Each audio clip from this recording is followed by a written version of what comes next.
பிரம்மதேவரோட மகனான தக்ஷன் ஒரு யாகம் வளர்த்தான். அந்த யாகத்துக்கு உலகில் உள்ள தேவர்களையும் ரிஷிகளையும் முனிவர்களையும் கூப்பிடுறான். ஆனா சிவனை மட்டும் அவன் அழைக்கவே இல்லை. இதை கேட்க போன சிவனோட மனைவியான சதியையும் அவன் ஆணவ பேச்சால அவமதிச்சு. இதனால சதி அந்த யாகத்தீயிலே விழுந்து இறந்துடுறாங்க. தீயில விழுந்த சதியோட உடலை கையில எடுத்துக்கிட்டு ஒரு பித்தனை போல அலைஞ்சாரணும் கதைகள் இருக்கு. சுடித்தந்த சுடர் கொடியே சோகத்தை நிறுத்தி என்ன வீர கவி முகம் மாறுதே, யாரது?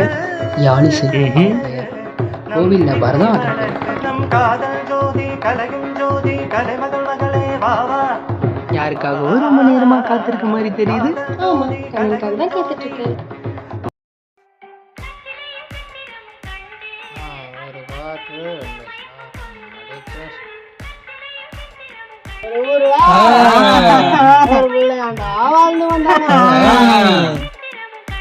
ஒரு பாட்டு சாரம் 25 ரூபாய்.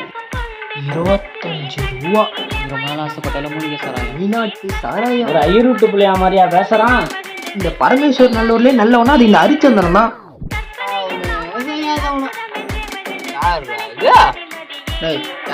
நான் தான்டா அது கதையை கேள்றேன்.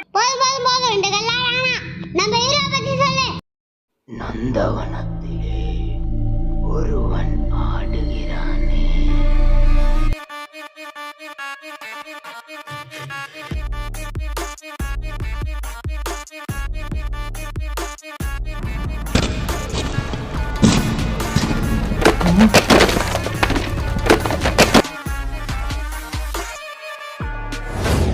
வீரகவி யாருடா? வீரகவி பக்தர தேவன்.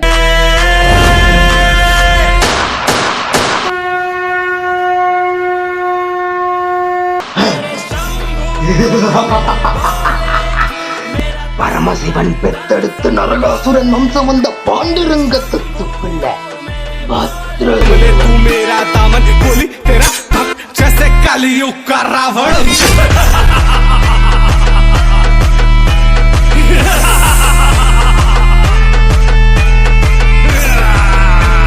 இதுக்கு மேல இந்த கதையை படிக்க வேணாம்.